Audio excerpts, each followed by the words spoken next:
Bonjour à vous, Monsieur Nolot. Bonjour. Alors, merci de nous avoir accordé cet entretien pour notre émission phare Fauteuil Rouge. Donc, à l'occasion de la sortie récente de votre livre d'alerte, de votre pamphlet, La République, c'est lui, paru il y a maintenant un mois, précisément le 22 octobre dernier. Alors, vous connaissez la tradition de ce format. Nous vous faisons réagir à une citation, cette fois-ci, la vôtre. Il y a maintenant 7 semaines à peu près, pour Fayard, justement, vous présentez votre livre en expliquant les raisons qui vous ont poussé à la rédaction de celui-ci. Alors vous commencez en disant « Il y a un danger qui nous menace tous.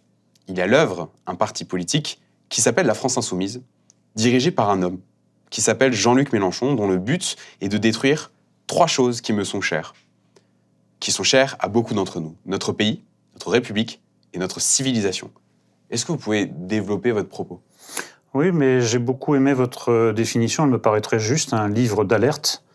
Je me considère avec ce livre comme un lanceur d'alerte. Il y a en effet un parti politique officiel qui a pignon sur rue, qui a des élus, qui se présente à la présidentielle, qui ne fait pas mystère de vouloir se présenter à la prochaine sous les traits de Jean-Luc Mélenchon, qui a décidé de détruire notre République, notre pays et notre civilisation. En effet, tel que nous l'entendons, parce qu'ils veulent...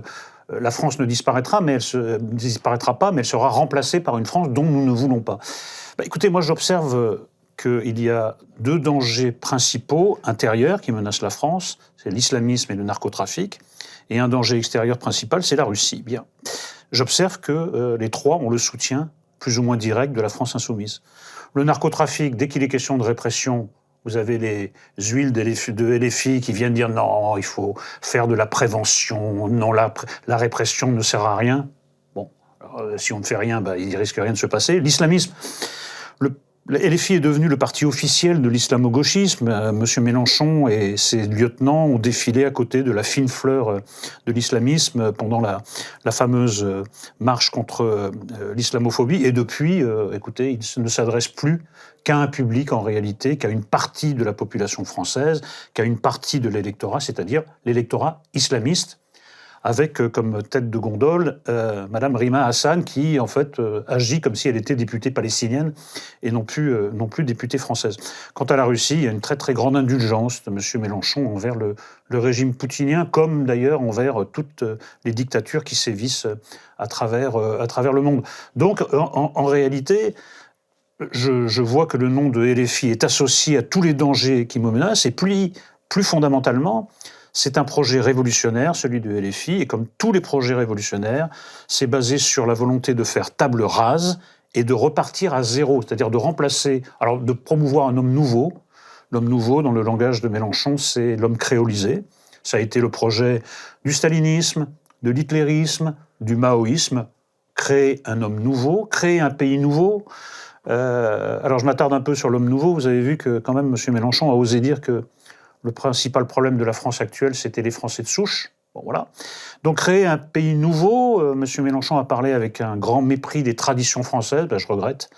La France est un pays de tradition, je suis attaché à beaucoup d'entre elles. Et donc il faut créer un ordre nouveau.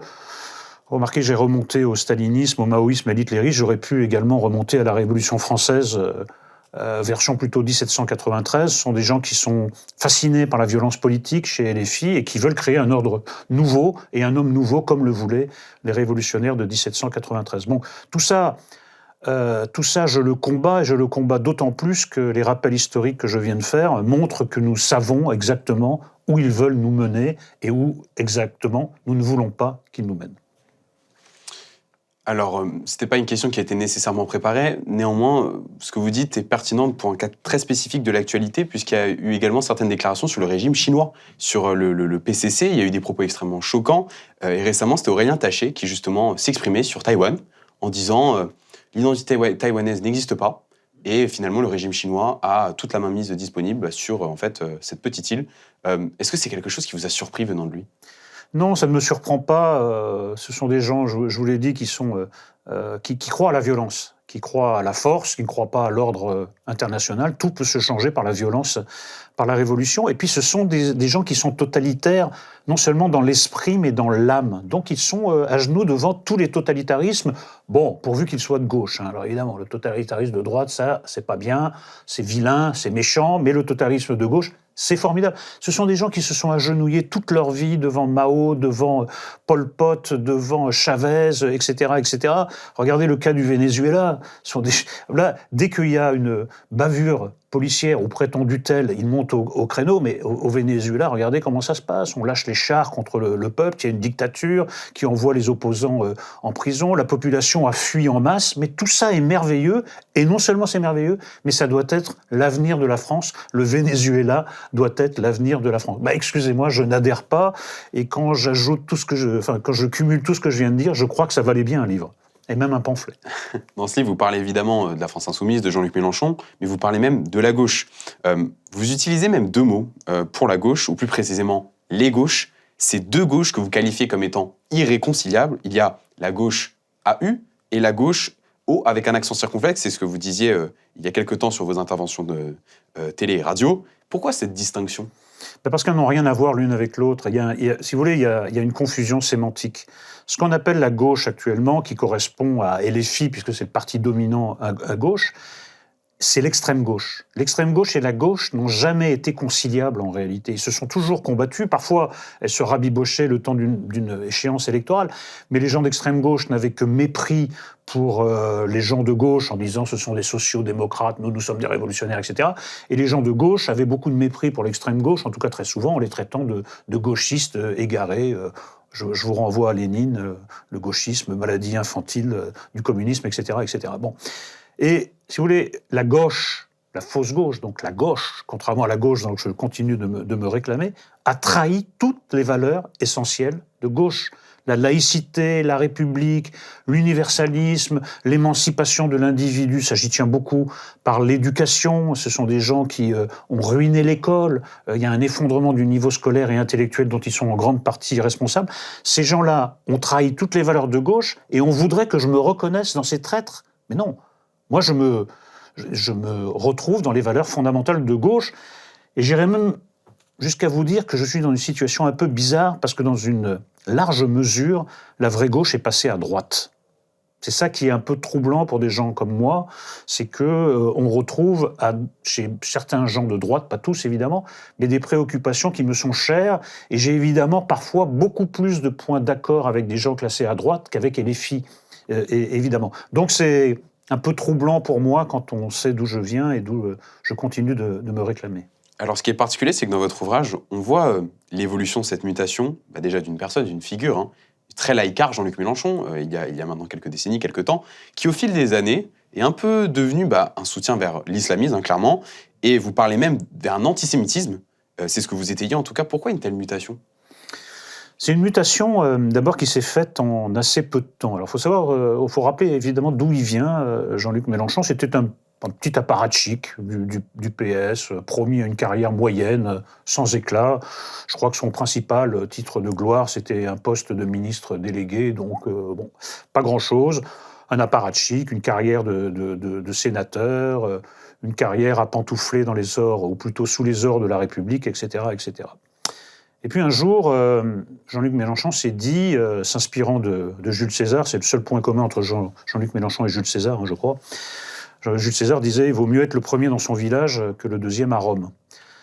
Jean-Luc Mélenchon a médité ça, et un jour, je pense qu'il y a eu une épiphanie dans sa vie, c'est la note du think tank Terra Nova en 2011.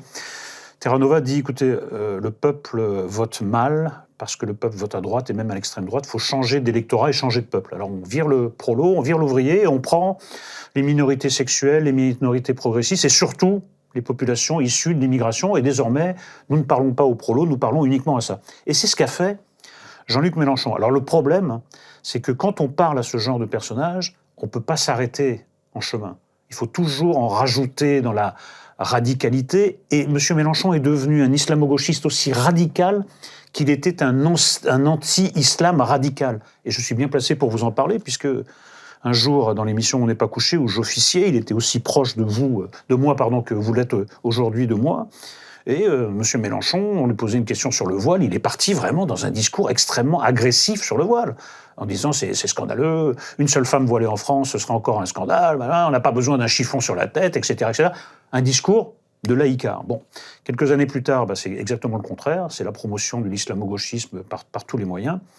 si bien que la chef de file des indigènes de la République, Harriet Boutelja, a dit « c'est notre plus belle prise de guerre, butin de guerre », je pense qu'elle a même parlé de butin de guerre. C'était un laïcard de dingue, il a bien changé. Écoutez, je ne lui fais pas dire à Madame Boutelja que je combats de toutes mes forces, mais enfin qui a, pour l'heure, parlant de Jean-Luc Mélenchon, qui a fait preuve de lucidité politique. Alors vous le rappelez, vous vous revendiquez comme étant un homme de gauche. Et ce qui est dommage, enfin, ce qui n'est pas dommage, mais c'est votre analyse, vous êtes assez fataliste, in fine, hein, face à cette gauche. Vous disiez maintenant, il y a 2 jours sur le plateau de CNews, un candidat vraiment de gauche ne peut pas battre Jordan Bardella. Vous aviez également une autre analyse, parce que voilà, en tant qu'homme de gauche, vous avez peut-être aussi une forme de déception. En tout cas, on a pu voir cela à travers une petite, comment dirais-je, un petit litige qu'il y a eu sur les réseaux sociaux, notamment à l'encontre de Aymeric Caron, qui pour le coup est tombé dans l'injure un peu basse, et qui maintenant avait une forme de... qui vous lançait un anathème en disant « Maintenant, ils se filment quand ils s'embrassent, étonnant non ?» Donc entre Michel Onfray et Éric Zemmour. C'est synonyme de quoi Je crois que vous faites plutôt allusion à Jean-Michel Apathy, non ? Oui, c'est Jean-Michel Apathy. Jean-Michel Apathy, oui. Écoutez, oui, j'embrasse mes amis. C'est pas encore combattu par la loi, ou alors j'ai été inattentif et c'est passé cette nuit, on n'a plus le droit d'embrasser mes amis. Michel Onfray est un ami proche, Zemmour est c'est simple, un de mes amis les plus proches, de mes 3 amis les plus proches, donc quand je les croise, je les embrasse. Je n'ai jamais caché ma proximité amicale et idéologique avec Michel Onfray, qui, à mon avis, est le philosophe, le penseur qui est en train de rebâtir la gauche à nouveau frais sur des bases saines, notamment sur des bases antitotalitaires. Il ne s'agit pas de baiser les babouches de tous les dictateurs à travers le monde, à travers une gauche décentralisée, une gauche laïque, une gauche intellectuelle, c'est-à-dire qu'il faut replacer le savoir, il faut replacer l'éducation au centre de notre projet et évidemment combattre toutes les hérésies actuelles, notamment le wokisme. Il fait un travail formidable, malgré le fait que lui, et moi d'ailleurs aussi, nous soyons blacklistés par le service public. Donc en fait, nos idées n'ont pas le retentissement qu'elles pourraient avoir. Mais moi, je m'inspire, je lis tous les livres de Michel Onfray à mesure qu'il paraît, je discute beaucoup avec lui, je contribue à Front Populaire, sa revue qui fait un travail formidable. Donc quand j'embrasse Michel Onfray, j'embrasse à la fois un ami et quelqu'un dont je me sens très proche idéologiquement. Quant à Éric Zemmour, c'est plus qu'un ami, c'est un frère. Donc Monsieur Apathy, un jour, quelqu'un aura aussi envie de l'embrasser. Bon, apparemment, il s'en plaint, personne n'a envie de l'embrasser, peut-être Monsieur Apathy. Oui, je sais que c'est triste, mais bon.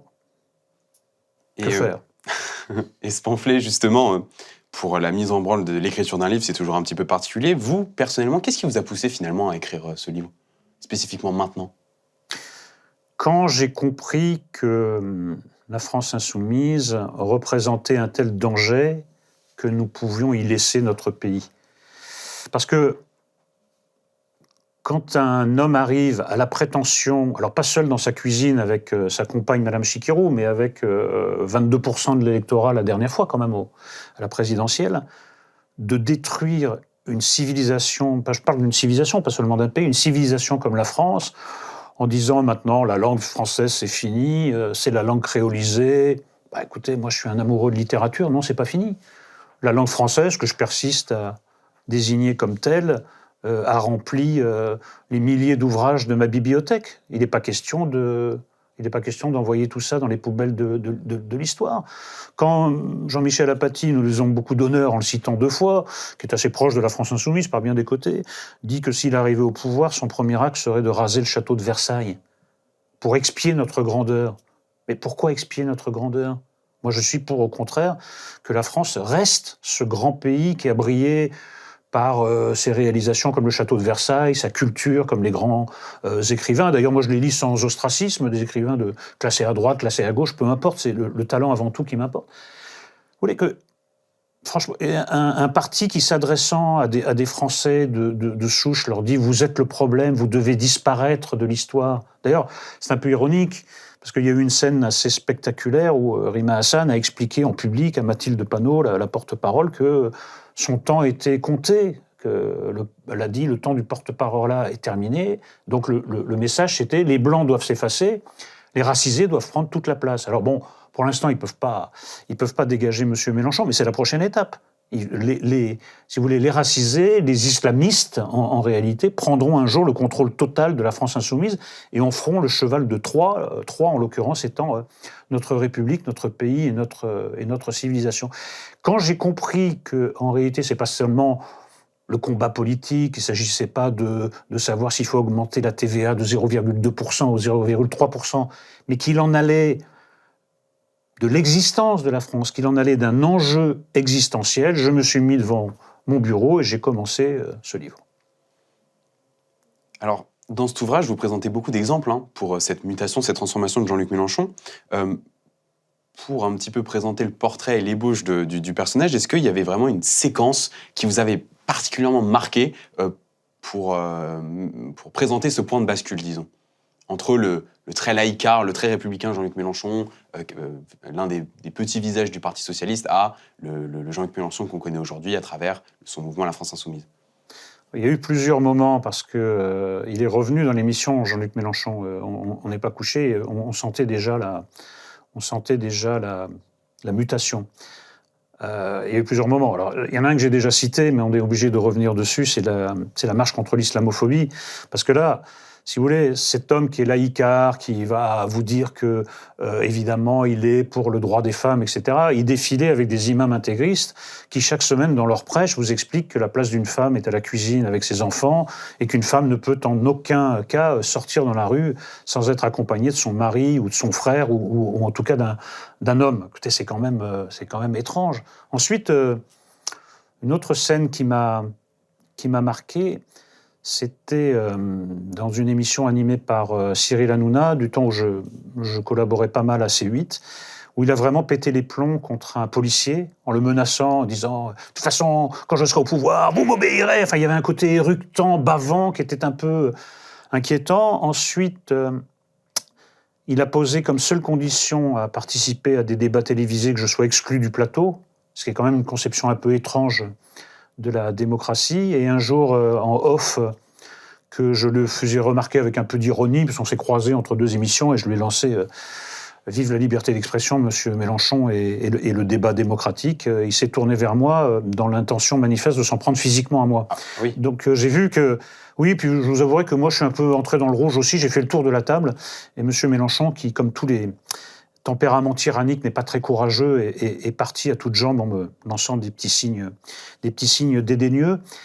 J'ai trouvé que c'était inquiétant, que la combinaison de démagogie, de violence verbale, d'intolérance à la contradiction, parce que j'étais pas sur le plateau, mais Raquel Garrido l'était, c'est-à-dire qu'il préfère dialoguer avec les gens de son parti qu'avavec des gens qui peuvent lui apporter la contradiction. C'est un peu quand même étrange et un peu ironique quand vous savez ce qui est advenu de Mme Garrido, qui s'est fait purger, puisque c'est aussi ça. Les régimes totalitaires, les partis totalitaires ont fini toujours purgés par manque de radicalité. Donc, si vous voulez, effectivement, il y a des points de bascule, mais il y a vraiment une dérive qui maintenant s'exprime à peu près chaque semaine, et à mon avis, dont on n'a pas vu la fin, parce que 2027 promettant d'être son dernier tour de piste présidentielle, il va lâcher les chevaux, ou les chiens, selon l'expression qu'on préfère, et là, je vous assure qu'il va aller très très loin, en actes et en paroles, pour séduire l'électorat islamiste, et notamment pour exploiter ce qui est devenu l'outil principal de la conquête du pouvoir pour lui, c'est-à-dire l'antisémitisme. Voilà. Je pense qu'on va en entendre de belles, et que peut-être que le Jean-Luc Mélenchon de 2025 nous paraîtra un modèle de modération. Voilà. Je vous en fais non pas la promesse, mais le pronostic. Chers amis, excusez-moi, je vous coupe dans cet entretien. C'est le moment de la grande campagne de dons de Frontières. Jusqu'au 31 décembre, vous pouvez faire un don défiscalisé à 66%. Cela va servir à quoi? Tout simplement déjà à financer les nombreux procès que nous avons contre nous. J'ai été traîné devant les tribunaux avec Frontières près d'une dizaine de fois, une trentaine de plaintes contre nous, de la Ligue des droits de l'homme, SOS Racisme, des avocats en droit des étrangers. Il faut absolument nous soutenir. Ils veulent nous interdire et nous faire taire, mais vous êtes là, je l'espère. À très vite sur www.frontiersmedia.fr et merci aux donateurs. Après, en un sens, il y avait même une autre séquence qui était particulièrement choquante. Justement, c'était en 2022 où il y avait un débat qui était organisé entre lui et Éric Zemmour, où il il vociférait à la niche, enfin c'était assez radical. Hein. Et cela a fécondé quelque chose. On a eu récemment, il y a quelques jours en fait, un sondage Ipsos qui répertoriait donc les différentes personnalités politiques qui étaient appréciées ou non, et on questionnait les Français sur leur sympathie pour une dite personne. Et donc il y avait un tableau, alors devant arrivait Jordan Bardella avec une certaine avance, Marine Le Pen, etc. Et Jean-Luc Mélenchon se trouvait à la 21e position. Ce qui paraît curieux, puisqu'il est représentant du premier parti de gauche, en vérité, et peut-être du 3, ou en tout cas deuxième parti en France. Est-ce que ça vous a surpris de voir qu'en fait, il était plus ou moins rejeté, en vérité, par une grande partie des Français ? Non, pas du tout. D'abord, la gauche est ultra minoritaire en France, actuellement. Déjà, donc il peut compter que sur les voix de gauche ou les appréciations de gauche. Ensuite, ça me surprend d'autant moins que c'est le calcul de Jean-Luc Mélenchon, c'est-à-dire uniquement basé sur un noyau dur, c'est-à-dire, pour arriver au second tour d'une élection présidentielle, le ticket n'est pas très haut, hein. Regardez les sondages, 20% ça peut suffire, et la dernière fois, il n'est pas passé très très loin d'accéder au second tour. Donc la tactique est très simple, vous essayez de fidéliser un noyau dur de l'électorat, vous perdez tous les voix de gauche centristes qui ne peuvent pas se reconnaître dans cette gauche que je persiste à appeler la gauche, et vous faites le pari qu'en mobilisant dans les quartiers, vous savez, ils draguent beaucoup dans les quartiers, ils incitent une certaine partie de la population à s'inscrire sur les listes électorales en espérant que le nombre fasse basculer l'élection. Donc ça correspond tout à fait à sa tactique. C'est pour ça que j'ai trouvé que certains se rassuraient à bon compte en voyant les sondages et les études auxquelles vous vous référez, parce que je vois que cette stratégie fonctionne, et je pense que cette stratégie peut être gagnante à la fin. Moi, je resterai, et j'invite tout le monde à le rester, je resterai très vigilant sur cette question. Il y a un avantage pour cette date où on vous reçoit, c'est que votre livre est sorti il y a maintenant un tout petit peu plus d'un mois. Donc ça vous a laissé un temps de réaction à la sortie de ce pamphlet. Alors, quelles réactions, justement, enthousiastes ou hostiles, vous ont le plus marqué ou retenu en tout cas votre attention depuis la publication, la parution du livre ? L'avantage quand on sort un livre, c'est qu'il y a un certain circuit promotionnel, donc beaucoup de signatures, donc on peut échanger directement avec les lecteurs, ce qu'on ne peut pas faire par écran interposé ou quand on est en train d'écrire soi-même. Et effectivement, d'abord j'ai rencontré chez beaucoup de personnes l'angoisse existentielle quant à la France, qui est la mienne, et beaucoup ont, tout comme moi, identifié le principal danger qui pèse sur la France, à savoir M. Mélenchon et la France insoumise. Après, beaucoup de réactions allaient aussi dans le sens de me dire, vous voyez, on n'avait pas pris la mesure du tableau général. Et grâce à votre livre, puisque vous citez de manière chronologique ce qui s'est passé, vous suivez cette dérive continue de Jean-Luc Mélenchon, on en prend mieux la mesure et les dangers. Parce qu'évidemment, un clou chasse l'autre dans l'actualité, on ne garde pas les choses forcément en mémoire, mais là, les écrits, quand les paroles s'envolent, les écrits restent, et moi, vous avez, grâce à mon livre, en fait, un tableau général de d'où vient M. Mélenchon, et surtout où il veut nous mener. Et il veut nous mener vers le pire, qu'on a déjà évoqué depuis le début de notre entretien. Alors, forcément, la vocation, le sens d'un livre, c'est de laisser une trace. Qu'est-ce que vous souhaitez, qu'est-ce que vous espérez auprès de votre lectorat ? Qu'est-ce qu'on doit tirer justement en termes de substance de votre livre ? C'était un livre de combat, d'espoir, encore que vous savez que j'ai fondé le Parti foutuiste, un parti pour rire jaune. Parti foutuiste, c'est le parti de ceux qui pensent que tout est foutu. L'adhésion est déclarative. Il suffit que vous disiez c'est foutu, vous voilà membre du parti, il n'y a pas de cotisation, il n'y a pas de réunion, il n'y a pas de meeting. Je voudrais qu'on prenne vraiment la mesure du danger, qu'on ne croit pas que ça fait partie de la chronique politique. Avec LFI se joue quelque chose de très particulier. C'est la survie de la France qui est en cause. Voilà. Et je voudrais au moins avoir fait mon devoir, que personne ne puisse dire « on ne savait pas ». Parce que si vous lisez mon livre attentivement, du début à la fin, vous savez. Alors après, vous pouvez décider de ne rien en faire. Mais simplement, moi je dis les choses. Je pense que tout Français qui a la France au cœur, va tirer quelques leçons de ce livre, prendre la mesure de la situation et peut-être s'engager d'une manière ou d'une autre pour essayer de contrecarrer ce que je juge inéluctable, c'est-à-dire la victoire des ennemis de la France, parce que les ennemis de la France, un par un, nous pouvons les vaincre, mais là, ils sont ligués. Le wokisme est ligué avec l'islamisme. Wokisme et islamisme sont ligués avec le grand capital qui vous dit non, il faut faire entrer encore plus de travailleurs immigrés parce qu'on a besoin de main-d'œuvre, bon marché, etc., etc. Le tout trouve également comme allié l'école, dont le niveau est en train de s'effondrer de manière absolument dramatique. Donc, un par un, ce sont des ennemis redoutables. Ligués, ce sont des ennemis qui sont presque invincibles. Mais enfin, après, il y a toujours eu dans l'histoire de France des moments où nous touchions le fond et puis voilà, nous avons trouvé les moyens de remonter. Maintenant, je reste très marqué par une phrase du général de Gaulle qui dit « Les Français croient toujours qu'il y aura quelqu'un pour venir les tirer d'affaire, eux et leur pays. Ce n'est pas vrai. » Parfois, la situation exige un général de Gaulle et parfois, nous n'avons pas de général de Gaulle sous la main. En tout cas, moi, je ne le vois pas à l'heure actuelle. Vous avez parlé du parti foutuisme. Alors, le terme, vous ne l'employez pas pour rien. Il est assez radical en un sens, très pessimiste. Pourquoi un tel fatalisme ? Il faut modérer le mot fataliste, même si foutuiste y mène naturellement. C'est-à-dire que quand on aura fini cet entretien, je ne vais pas revenir chez moi me rouler en boule dans le panier de mes chats, avec mes chats, vous voyez, en position latérale de sécurité.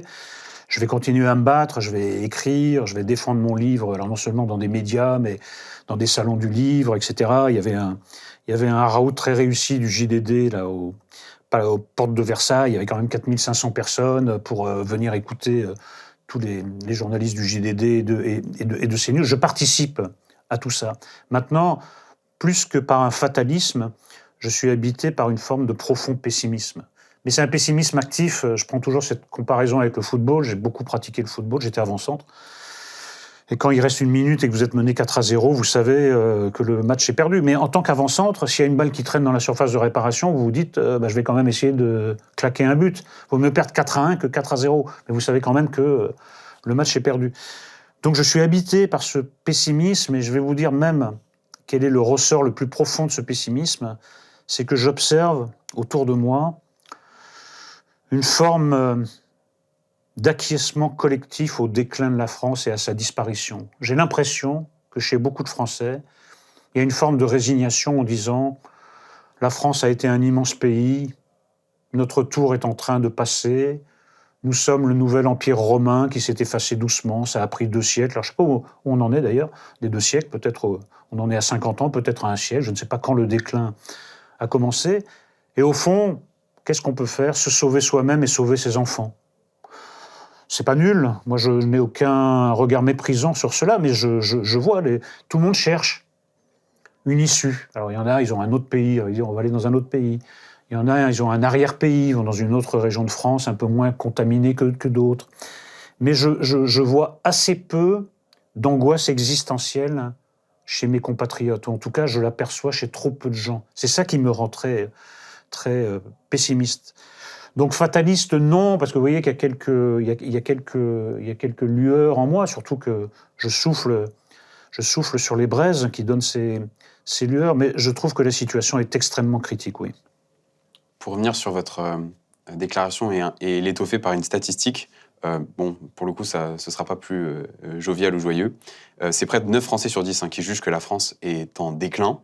Néanmoins, dans les cimes parisiennes, un sujet revient énormément, puisque maintenant on est en 2025, c'est l'échéance de 2027. Et beaucoup tirent des espoirs de cette prochaine échéance politique pour l'Élysée.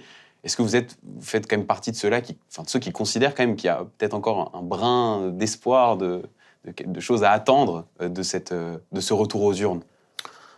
Écoutez, le seul intérêt de 2027, ce serait que, contrairement à la précédente présidentielle, il y a un véritable débat sur les véritables enjeux. Parce que si c'est pour s'engueuler sur, d'ailleurs, ce qu'on voit, c'est pas complètement dérisoire, mais enfin, ce qui est en discussion, par exemple, dans le budget, là, dont tout est revenu à la poubelle, je dis pas que c'est dérisoire, mais c'est pas essentiel.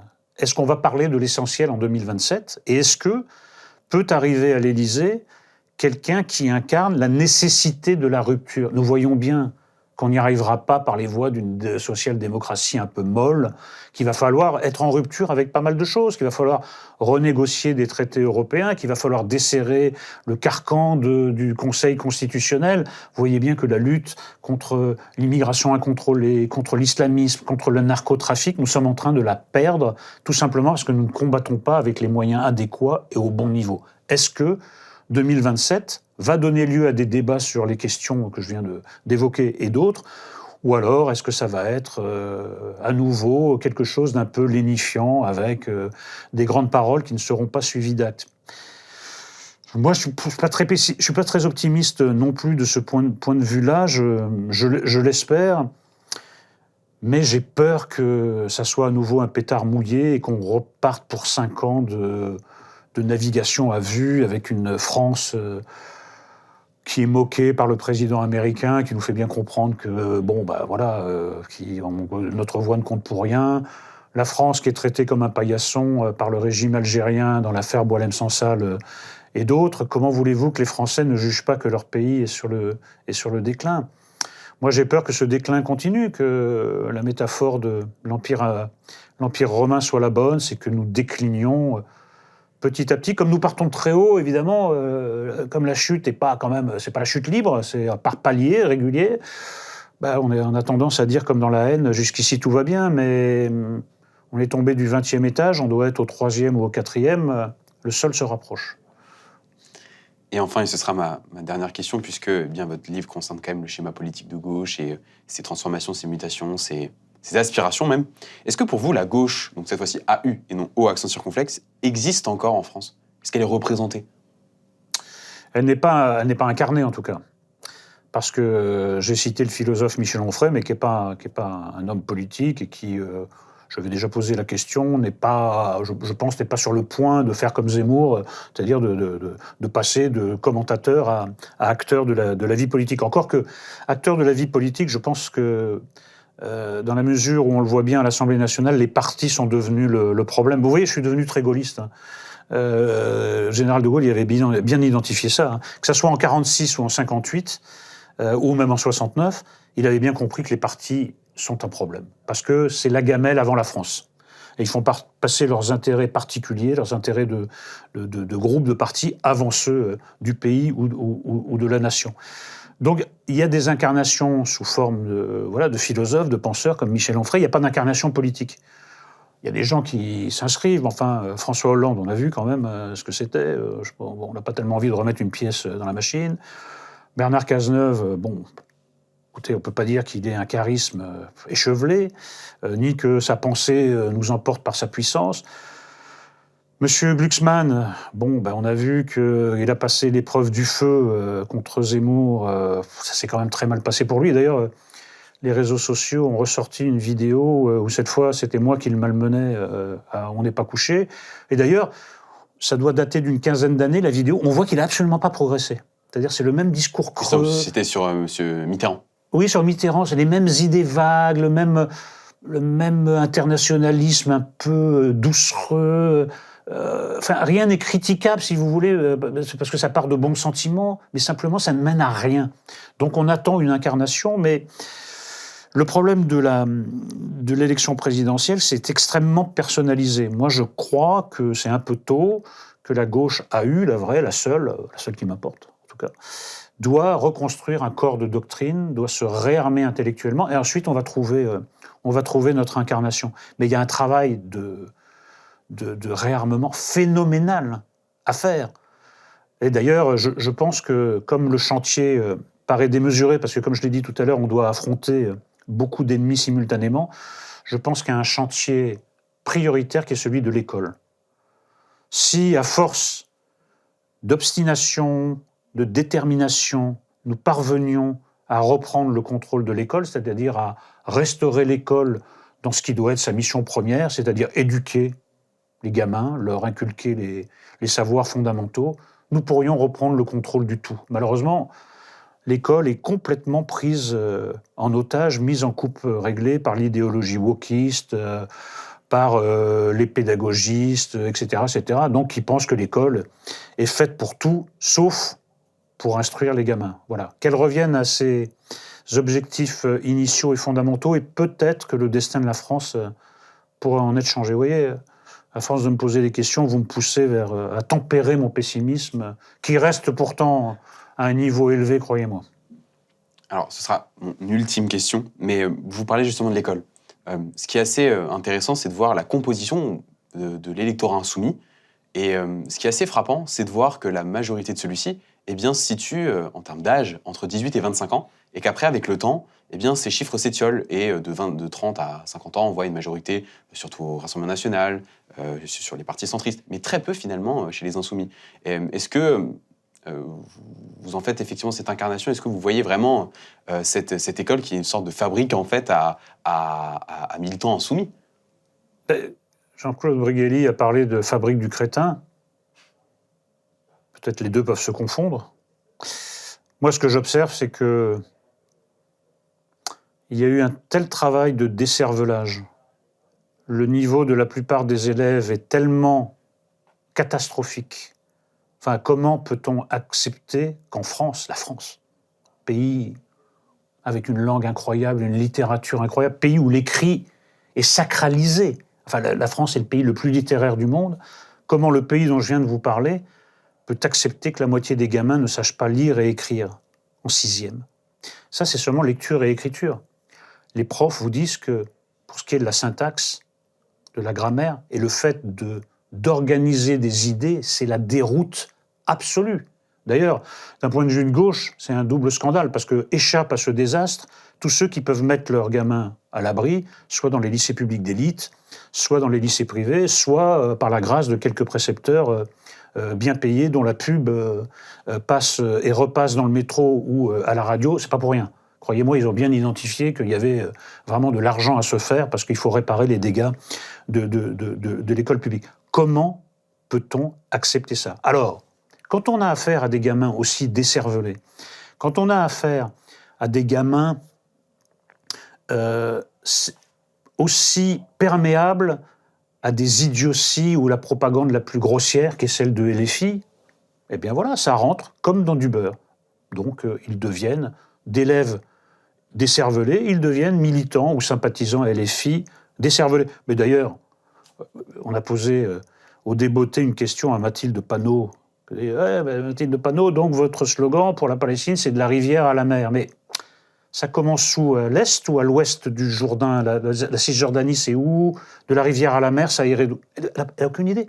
Ils apprennent des slogans qu'ils régurgitent de manière la plus grossière et la plus militante possible, sans savoir de quoi ils parlent. Mais voilà, ça c'est le produit de notre éducation, c'est le produit de notre école républicaine. Donc moi, ça ne m'étonne absolument pas. Et donc plus vous montez dans la classe d'âge, c'est-à-dire plus les gens ont échappé à cette entreprise de destruction des cervelles, du savoir et de raisonner avant de parler, évidemment, plus le vote LFI est faible. Donc en fait, c'est un calcul un peu cynique. Il s'appuie sur les gens qui sont les plus vulnérables intellectuellement pour remplir leur cervelle que l'éducation nationale a vidée par leur propagande. Monsieur Nolot, on arrive à la fin de cet entretien. C'était un plaisir de vous recevoir. Merci beaucoup. Chers internautes, n'hésitez pas à vous abonner à cette chaîne et à liker cette vidéo si elle vous a plu. Bien sûr. En tout cas, moi, je c'est vous remercie. C'est une obligation, vraiment. Surtout s'abonner à la chaîne. Quand même. Moi, je vous remercie sincèrement, Monsieur Nolot, d'avoir été présent avec nous. On se dit à très bientôt. À bientôt. Alors que les États-Unis et la Hongrie les considèrent comme une organisation terroriste, en France, les antifas agissent en toute impunité. Violence, intimidation, dégradation, sabotage, ces militants de l'extrême gauche sont prêts à tout pour imposer leurs idées par la terreur. Frontière a enquêté sur la nébuleuse Antifa et sur l'un de ses leaders, aujourd'hui député de la France Insoumise, Raphaël Arnaud. Cette menace est trop souvent minimisée ou occultée par les politiques ou les médias, pourtant les faits parlent d'eux-mêmes. Dans notre nouveau hors-série, nous lèverons le voile sur cette mouvance dangereuse pour répondre à la question suivante. S'agit-il de la nouvelle menace terroriste ?